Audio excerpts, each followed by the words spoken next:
Caller, you're live on the air. What's your name, comment, and or question? Yes, my name is Anthony Moore, and I just wanted to call in and give my take on something that I saw on Twitter today. Go for it. I'm from Jackson, Mississippi. I spoke to you probably once before, but I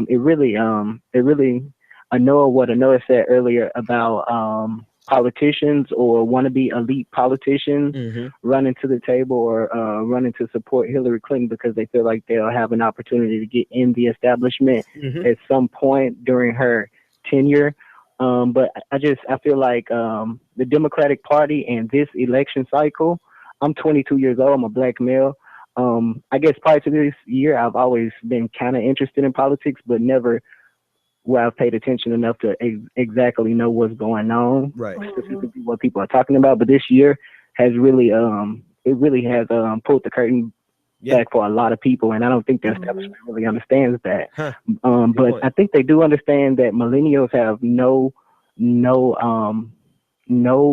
we have no allegiance need to be aligned with Democrats necessarily for some of the policies or the ideology to a certain degree, but what the corporatism and the crony capitalism that the Democratic Party is embodying or taking on as a mantle through Hillary Clinton is something that is indeed bad. I think a lot of people have pointed that out, but I don't think anyone really understands the fact that, the Democratic Party could be over itself within the next 20 years because, it would be quite easy. All right, young brother. All right.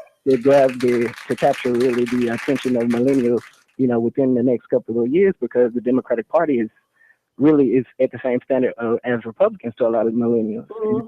It's this election cycle, and the establishment should realize that because, I think it's the end of them. Wow.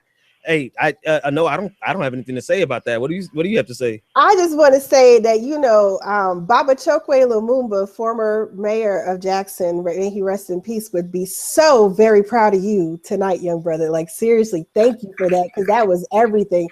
And you're right. People they take for granted that the millennial voters coming up, who are ready to I'm a vote.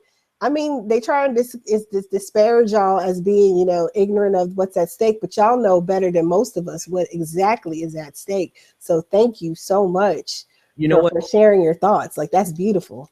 And one thing that I see on a regular basis is older politicos, older activists who would try to dismiss this young brother. Listen, thanks so much for the call, man. They would try to dismiss you because you're young. They'll try to dismiss you and say that you don't have any experience. You're naive. You're buying into this pipe dream. But what that young man just said was so succinct and so accurate and so straight to the point of the heart of the matter that they would be foolish to ignore that type of insight, because that's the truth of the matter is that this generation, this election cycle has completely done away with loyalty based on a political ideology, not political ideology, but a political party, just a name, a D. You can't scare this generation with Republicans when they can clearly see that you behave in some of the same manner